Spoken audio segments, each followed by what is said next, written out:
Всем привет! Тема сегодняшнего урока – это давно прошедшее время, очевидно. Борнгеут кеншак. Данное время обозначает действие, которое завершилось в прошлом, или до начала другого действия в прошлом, и очевидцем этого действия был говорящий. Если говорить простым языком, то действие завершилось в прошлом, и вы видели это собственными глазами. Способ образования данного времени следующий. Оно образуется при помощи суффиксов кан, кен, который добавляется после глухих согласных, и суффиксов ган, ген, который добавляется в остальных случаях. Далее идут личные окончания первого типа. Общая схема образования очевидного давно прошедшего времени будет следующая. То есть к основе глагола мы должны прибавить следующие суффиксы.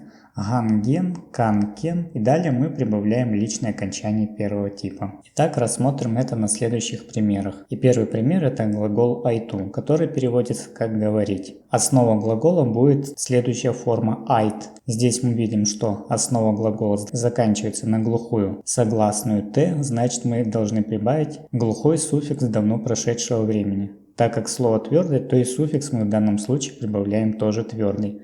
Получается айткан. И после суффикса кан мы прибавляем личное окончание. В данном случае личное окончание первого лица. Предложение будет звучать мен айтканман. Переводится как я говорил. Также и во всех остальных лицах. Ты говорил будет звучать сен айткансен. Вы говорили, это уважительная форма. Будет звучать как сис айткансес. И в третьем лице, как вы помните, у нас нет личных окончаний. Прибавляется только суффиксы конкретного времени. В данном случае это давно прошедшее время. Просто прибавляем к основе глагола, в данном случае суффикс кан. Получается, предложение звучит all айткан. Он говорил или она говорила. И также во множественном числе. Мы говорили будет звучать как быза айтканбыз. Вы говорили синдер айткансендар. Вы говорили уважительная форма множественного числа будет звучать как сиздер айткансездар. И третье лицо будет звучать как олар айткан. Здесь также прибавляется только суффикс давно прошедшего времени. Личного окончания здесь нету. Переходим к следующему примеру. Глагол бару. Основа глагола это бар. Основа глагола заканчивается на сонорную «р». Глагол твердый, значит мы должны прибавить твердый суффикс давно прошедшего времени. В данном случае это суффикс ган.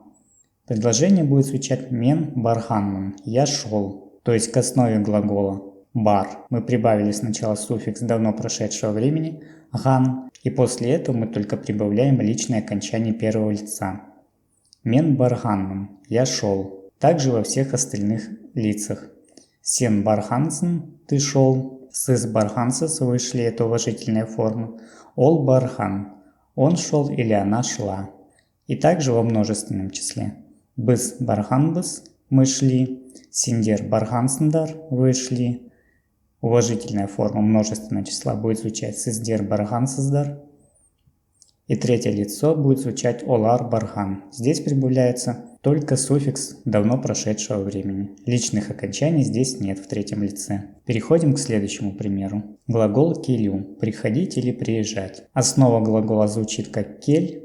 Глагол у нас заканчивается на сонорную «л». Слово у нас мягкое, значит мы должны прибавить мягкий суффикс. В данном случае это суффикс ген. После этого мы прибавляем также мягкие личные окончания, так как глагол у нас мягкий. Получается, предложение будет звучать мен кильгенман. Переводится как я приходил. Также происходит и во всех остальных случаях. Во втором лице будет звучать син кильгенсен. Ты приходил. Уважительная форма будет звучать сис кильгенсес. Вы приходили. В третьем лице ол кильген. Он приходил или она приходила. И также во множественном числе. Быз кильгенбыз. Мы приходили. Синдер кильгенсендер. Вы приходили. Уважительная форма будет звучать как сиздер кильгенсездер. Вы приходили. И третье лицо олар кильген. Они приходили. Теперь рассмотрим следующие предложения. Я в школу шел. Здесь мы используем в первом предложении глагол бару. Также к основе глагола мы прибавляем суффикс хан, так как основа заканчивается на сонорную «р». Слово твердое, значит и суффикс давно прошедшего времени мы прибавляем к глаголу тоже твердый. В данном случае это суффикс хан. После этого мы прибавляем личное окончание. В данном случае мы используем первое лицо я, мен. Поэтому мы прибавляем личное окончание первого лица. И предложение будет звучать «Мен мектепке барханман». Слово «мектепке» имеет окончание «барыс септык» дательно-направительного падежа, то есть «куда?» в школу, мектепке. Переходим к следующему предложению. Азамат телевизор смотрел. Здесь мы используем глагол «көру». Глагол у нас мягкий. Основа глагола звучит как «кыр». Заканчивается на сонорную «н», и в данном случае мы прибавляем суффикс давно прошедшего времени, также мягкий. В данном случае это суффикс «ген». Получается, глагол звучит в этом времени «кырген», а предложение полностью звучит «Азамат теледидар кырген». Азамат – это «ол», это третье лицо, поэтому к глаголу мы прибавляем только суффикс давно прошедшего времени, а личных окончаний здесь нет. Телевизор переводится как теледидар. Окончания здесь нет, так как используется именительный падеж. Третье предложение. Мы дома сидели. Глагол мы взяли «отыру». Основа глагола у нас будет звучать как «отыр», заканчивается на сонорную «р». Слово твердое, поэтому и суффикс давно прошедшего времени мы прибавляем также твердый. В данном случае это суффикс «хан».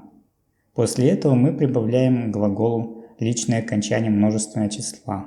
В данном случае мы используем местоимение «мы». И личное окончание также прибавили твердое. «Быз». Получается, предложение звучит «быз уйде отырханбыз». Мы дома сидели. То есть в данном случае уйде у нас имеет окончание жатыс септык, то есть местного падежа. Кайда уйде. Переходим к следующему примеру. Он в магазин шел или она в магазин шла. В данном случае мы используем глагол «бару». Основа глагола будет звучать как «бар». Глагол у нас получается твердый, поэтому и суффикс давно прошедшего времени мы прибавляем также твердый. Получается, глагол будет звучать «бархан» в данном времени. И предложение будет звучать следующим образом. «Ол дюкинге бархан». Он в магазин шел или она в магазин шла. Слово «дюкинге» у нас имеет окончание «барыс септык», то есть дательно-направительного падежа. Ну а на этом у меня все. Подписывайтесь на канал. Большое спасибо вам за просмотр и увидимся в следующем уроке.